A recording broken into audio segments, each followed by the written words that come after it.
Okay, so we're starting out with Tyra Maney's moccasins. They're beaded in the Northern Plains style. However, they feature a Navajo design that discusses her family's traditional last name, which is Mini Goats.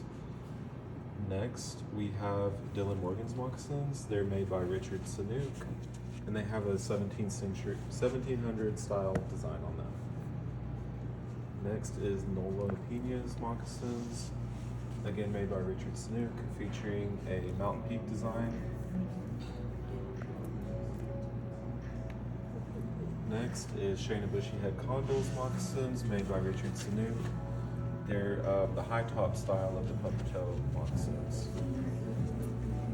Next is Lily Wright's moccasins, also made by Richard, with the mountain peaks design. Then we have Alex Lane, who made her own poker toe moccasins. And then we have Christy Maney, who is representing her Navajo side with traditional women's high top moccasins.